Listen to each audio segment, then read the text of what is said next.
Hello, welcome to Wetpixel Live. My name's Adam Hanlon, I'm publisher of Wetpixel. I'd like to introduce you to Alex Mustard. Hi, Alex. Hey, Adam. Nice to see you. Yeah, I'm pleased to tell you I've actually been scuba diving again. That's great news. Which is a really nice thing at the moment. I have to say the conditions have not been great, certainly on the south coast of England recently. Yeah. Very difficult to find any sort of visibility. However, I did really enjoy catching up with old photography friends. Obviously not getting that close to them, but all meeting up, going for a dive together, having a good bit of banter in the car park afterwards. Really, really enjoyed that side of it, even if it wasn't very photographically productive. Wow. I think that's the nature thing. Sometimes it's just nice to be having some human contact again, even if it is distanced contact. So Alex has kindly agreed this afternoon to show us his 5 best or favourite shark images. What we'll do is we'll have a look through some of his pictures and he'll talk us through them. The first image that Alex has shared is a super picture of a shark over some sand ripples. It's a mono picture. Do you want to tell us a bit about creating that, please, Alex? Yeah, of course, Adam. I think for me, I've photographed hundreds and hundreds and hundreds of sharks, and it was quite hard to pick favorites. And I think I've tended to go for slightly more historic images, which the longer you live with an image and the more things you've done with it, it almost becomes more of a favorite because of all the things it's done during the years. And this one is a really sort of clear example of that. I took this picture in 2006, so 15 years ago. Wow, really? And it's been awarded in the Wildlife Photographer of the Year. So it's been a sort of a competition successful picture. And in that competition, obviously the pictures become very well known and therefore they automatically become favorites of yours. Also, this picture is sort of done commercially very well for me. It's been very widely used in magazines, but it's also been used a lot in advertising. The BBC ran it as the banner on their science pages for a couple of years. Fourth Element used it on the front of their brochure and used it in a number of places for a while. And that was, really nice to see the picture being used in that way. And it's also sold really well as a print, particularly from the Wildlife Photographer of the Year. And in fact, I've been to people's houses and seen my picture hanging on their wall, and people's houses who I don't know.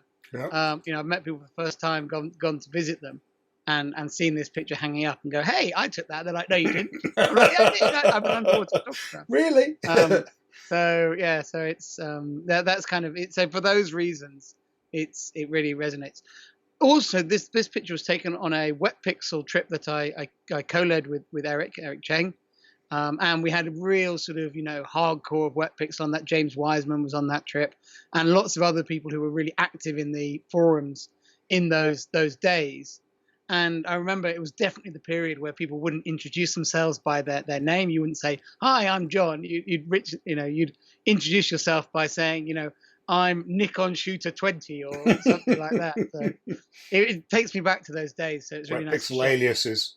Yeah, so this was taken on a trip that we were running on Jim Abernathy's Shearwater, and it was a slightly longer charter than normal. So we actually traveled quite widely in the Bahamas. We did some work south of Grand Bahama, then we went up to the Tiger Beach area, and then we went further north up to Walker's Key on this one, did some dives with bull sharks, and then did this dive, which was an old shark dive that they used to run when the resort was operational there. And actually what we found is because no one had been feeding the sharks for 2 or 3 years, there were hardly any reef sharks around. So it was kind of this cool, big, sandy seabed amphitheater and just a few sharks cruising around. So it wasn't the most exciting dive. But seeing these amazing ripples on the seabed, I realized I wanted to get these into my shot. And so I drifted up, floated up, probably, 3 or 4 meters off the bottom, so 15, 20 feet off the bottom, and shot down on the sharks as they cruised over these ripples, and produced a very different picture to everyone else on the boat. And that was definitely something that I was always motivated by, particularly on those trips all filled with photographers, was, you'd get inspiration from each other, but you'd also be trying to do something different from everyone on the trip. And it really encouraged you to think differently, to try different things, to experiment. This was taken with my Nikon D2X camera and the 12 to 24 mil lens. Excellent, yeah. Yeah, I didn't use the rectilinear very much in those, and with a diopter on the lens. Those were the days before I had a big dome port, and I used to always use a weak diopter, which I felt really helped the corner sharpness on the lens, and not to these days. I love the way that you've got the texture of the sand ripples and the sort of silky smooth curves of the shark. I think it's a beautiful kind of counterpoint to each other. Yeah, yeah, and it's aged really well for me. It's a picture that I still enjoy looking at now, even though I've seen it a gazillion times. Yeah, great.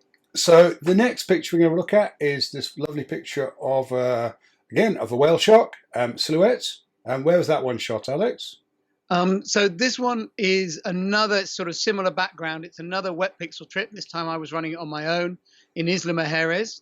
I always remember the timing of this trip because it was taken during the Olympics in the summer of 2012, when the Olympics were back here in the UK and I was in Mexico photographing whale sharks. So it was kind of a cool way to experience the Olympics in your own country, not being there, but watching it on TV every evening because of the time difference. It worked really well, actually. So this picture was also being awarded in the Wildlife Photographer of the Year, and so it's a memorable picture for me.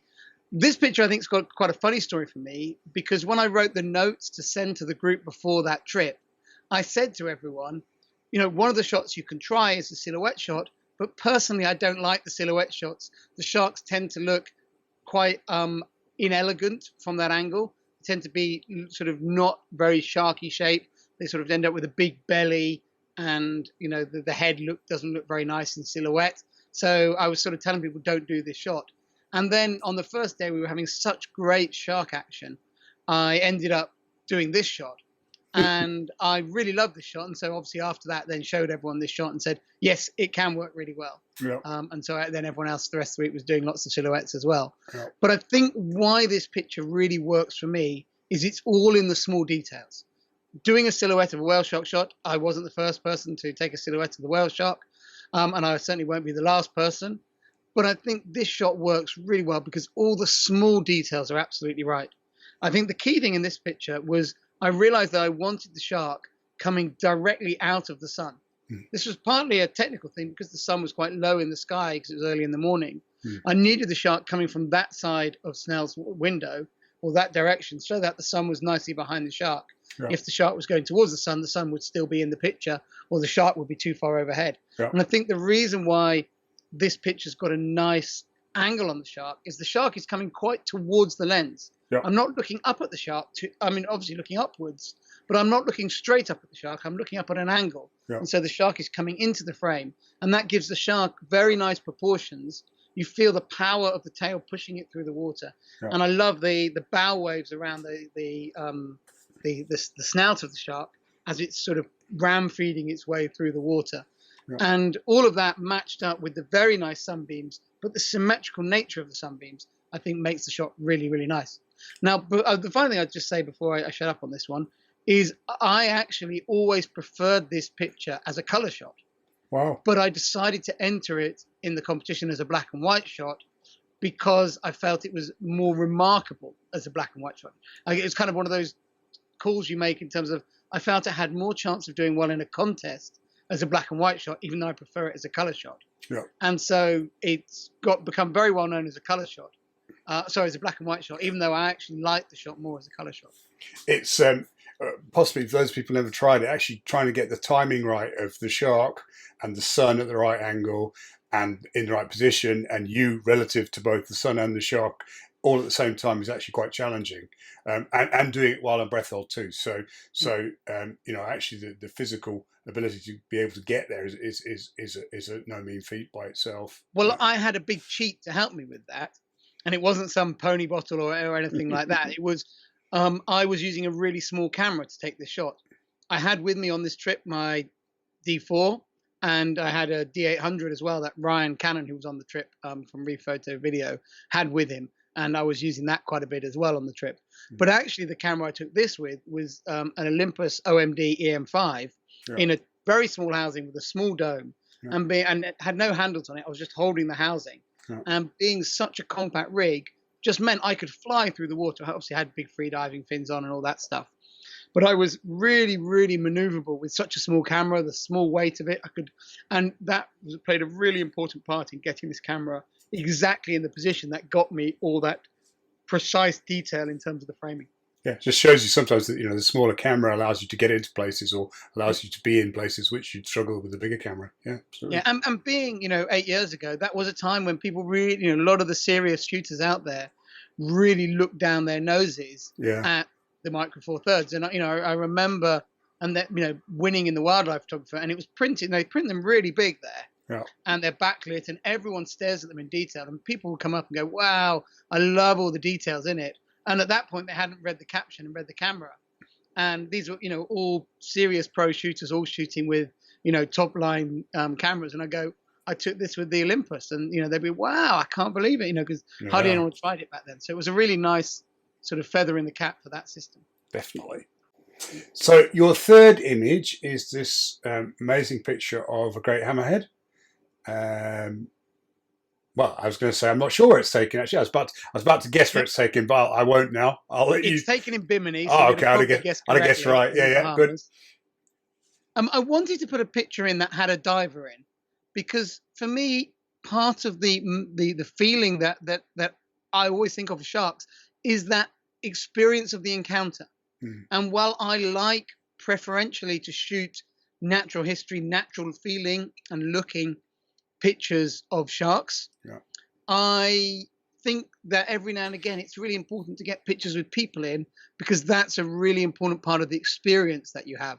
So this is a picture that sort of captures the excitement and the drama of a shark dive. Now, I'm not interested in taking pictures of people feeding sharks. Yeah. I'm not particularly big fan of feeding sharks. I'm aware that we need to use bait often to pull sharks into photographic range, but I'm not interested in the actual process of feeding them. I'm not especially interested in mouth open shots grabbing at food. But I do like this close encounter feeling that this picture gives. It's sort of human shark interaction that really works for me. Mm. This picture was taken in Bimini. I was using, I think, my Nikon D5. I can't remember exactly what year I got the D5. It was either the D4 or the D5. And I shot with a Nikonos RS 13mm lens. Right. And it's taken without flash and using a magic filter on the lens. Yeah. And I switched over to the filter because actually it was quite silty on that dive. Yeah. And it was shallow, it was lots of light, and the sharks were stirring up a lot of sand. So I popped up to the boat, relatively quickly whipped my strobe arms off, put the filter on the lens, and dropped back down. And I was really happy with the colors it was giving on the sharks, the lovely blues in the water. And yeah, this picture, more than the technique, it's all about this shark, the way it looms over the diver, looks incredibly exciting.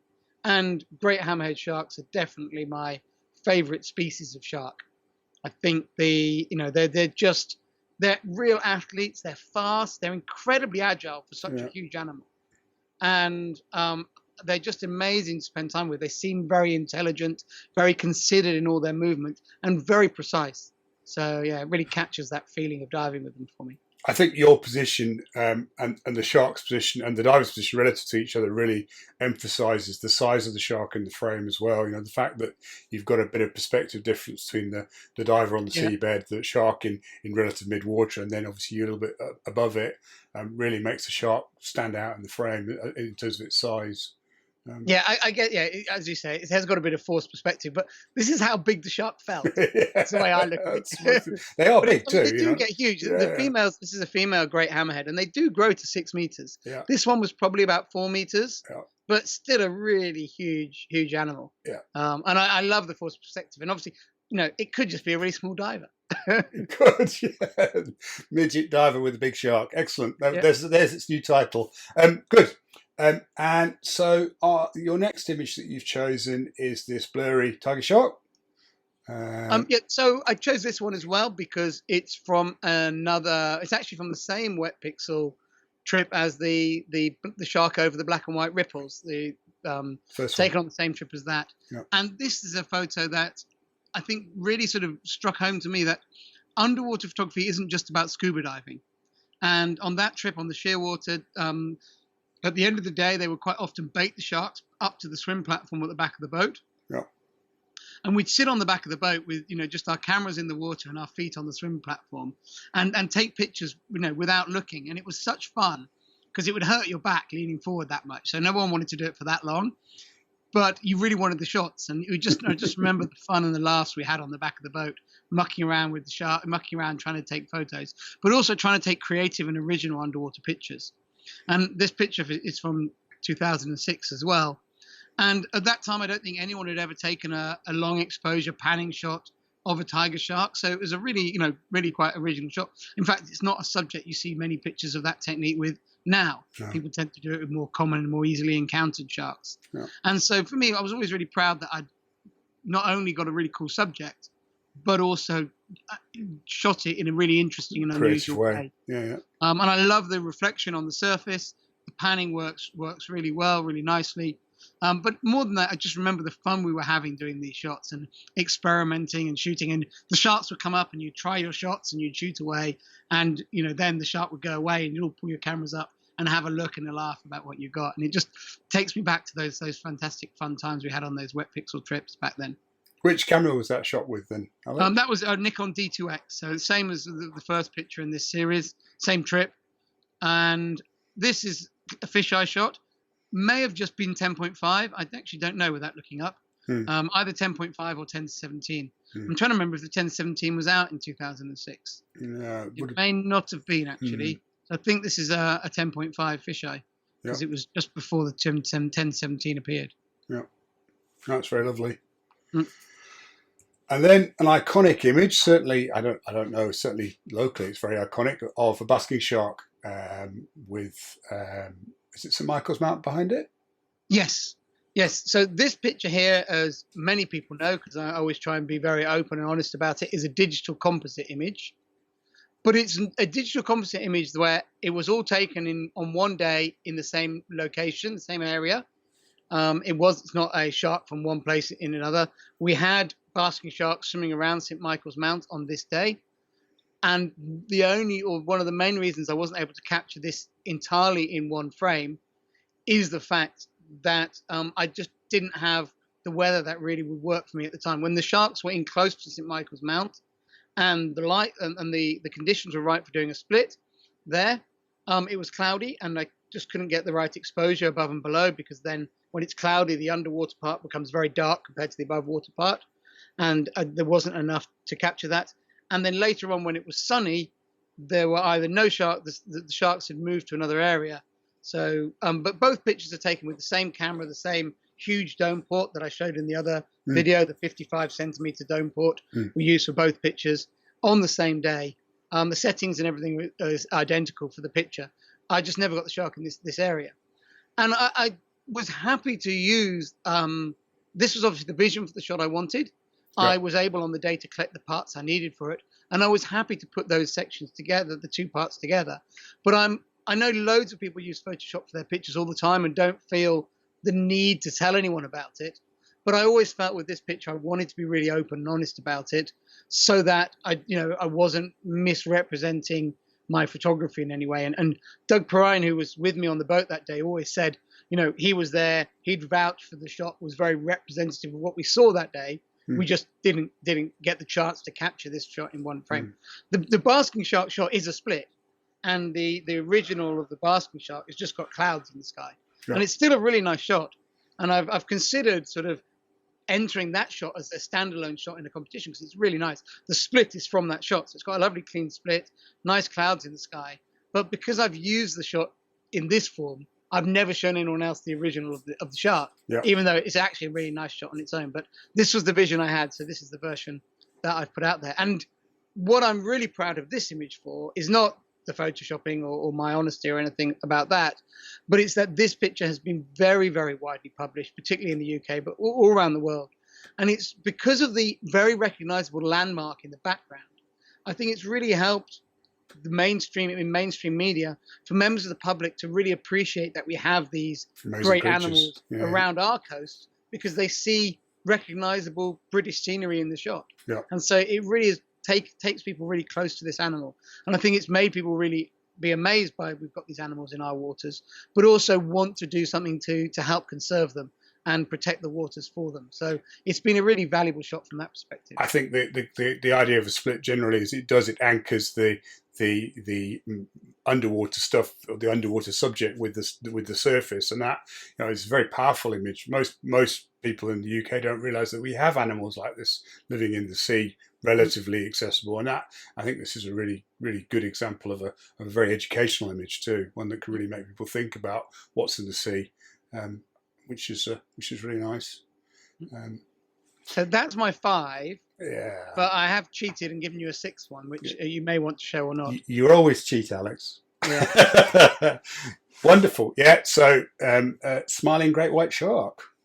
Yeah. Well, I've there's certain sharks I've photographed a huge amount, like oceanic white tips and reef sharks, and I have so many favourites of those. But rather than putting one of those into the 5, I thought I really ought to sort of have a great white shark in there. It's obviously the most famous shark, probably the most famous fish in the world. Yeah. And as an underwater photographer, you really want a photo in your portfolio of the most famous fish in the world. You can't really call yourself a fish photographer if you haven't got the most famous one. And I really like this picture because it feels a little bit different. It's quite difficult when working from cages, particularly in Guadalupe, where I shot this, to create anything that's really different from anyone else. Everyone's kind of got the same opportunity. Everyone's using the same lenses, and the shots become quite samey. You want your own versions of those shots, and you'll always get slight variations. Yeah. But I like this one because it does feel a little bit different from everyone else's shot. It's got a lot of character in it. I like that the shark is really coming at the camera. Yeah. I particularly like the facial expression. This angle just makes it look like the shark is smiling. It gives it a lot of character and personality. It doesn't feel especially threatening. As I said, I'm not a big fan of mouth open and that type of shots of sharks. I want my pictures to win friends for sharks. Be amazed by how incredible they are as predators, but not just immediately feel fear, to be sucked in and go, wow, that's awesome. Not, oh my God, that's scary. Yeah. And so I think this picture really gets that. It was quite a funny shot to take because I was leaning out of the cage to take it, as you do there. And as the shark was coming straight towards me, it's obviously shot with a wide lens, so it was already pretty close by the time I took this. I was backing up into the cage, and as I backed into the cage, I hit my head and caught my head on the roof of the cage, on the roof, the top of the opening, and that bar pulled my mast strap forward, and my mast fell off. So I had this great white shark charging towards me. I'd backed off, and then suddenly was looking at it completely blurred through the cage. I didn't feel obviously any concern because in the cage you feel very safe, and I knew I was back inside the cage, but it was quite disconcerting suddenly not having any view, and I could see, so I'm quite happy opening my eyes underwater. So I just saw my mask, picked it up and put it back on, and then I was laughing so much about this, it took me ages to clear it. So I didn't get any more pictures after this. Obviously, the shark too busy laughing. Yeah, I think the other interesting thing about this technically is it's one of the few shots I've got where I was using the RS 13mm fisheye on a crop sensor body. Right. So this is shot with a Nikon D7200. The crop sensor, when I used the D4, I used to use the crop sensor and the full frame side by side a lot. And I shot this with the 13mm because I think that's a really nice angle on a crop sensor camera for these big animals. It's wide but not too distorting. But also I was able to shoot this really wide open and get really good image quality without it going blurry in the corners. And I think this was shot at 5.6 or 6.7, something like that. And so as a result, I could use a nice fast shutter speed even though it wasn't very bright. My strobes carried really well to the shark. And although it's not, a technique I'd sort of, say is the way to do it, it was a really good technique for shooting the sharks in Guadalupe. And having the small lens is a good thing as well for getting out through the cage and stuff as well, I suppose. Particularly if you haven't got a mask on. I'd always say in the cage is normally as underwater photographers, if we've got two strobes, we have up and down strobe arms. In the cage, just use one long strobe arm because it means you've got a letterbox shaped housing which you can push in and out through the letterbox shaped opening. If you have the up and down, it's always getting in the way. So it's I always use just a single strobe arm, but a long one when shooting in the cage. Beautiful image. So if you were to summarize, Alex, what's the most important thing for people that want to take stunning pictures of sharks? Oh, I don't know. I think the first thing is to work with the right people. I think that's probably the important thing. It's find the people who really know the sharks, who also who have an attitude to the sharks that fits with yours. Yeah. And there's some, so that for me is one of those important things. And I would say all these pictures have local experts behind them who taught me so much about the sharks. Yeah. In terms of how to interact with them, what to expect from their behavior. Yeah. And however many times I do any of these shark trips, I always listen really intently all the way through the safety briefings. Yeah. Beforehand, because you can pick so much up about how to expect things to happen, how the shark's going to interact with the current, the bait, the people. All those things can give you really good ideas how their behavior might change at different times of day and things like that.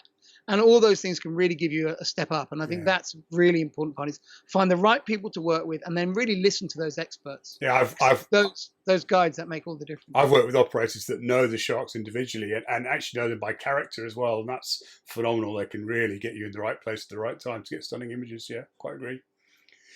Thanks very much, Alex. It's been lovely looking at the pictures as always. People want to see more of your shark pictures. Where can they go? Oh, easy peasy. Go to my website, amustard.com, and there's a search bar at the top which searches my images. Type the word shark. Excellent. There are actually, some of my pictures are a little bit older, and if there's the word shark somewhere else in the caption, it will sometimes bring up a picture. I've stopped doing it now, but I used to often put dive sites in the captions for my picture, and there's a million shark reef, shark walls, shark corner around the world. So sometimes you might get a picture of a shark, but you'll see I think there's 500 plus pictures of sharks on my website. Fantastic. Great thing to do. Good way to spend an afternoon. Thank you very much. And so I'll like to thank you all for watching. It's been great sharing Alex's images. Please visit our sponsor, which is Critical Lembe Resort. Feel free to add comments, suggest any new topics, or to subscribe to the channel. Thank you very much, and see you next time.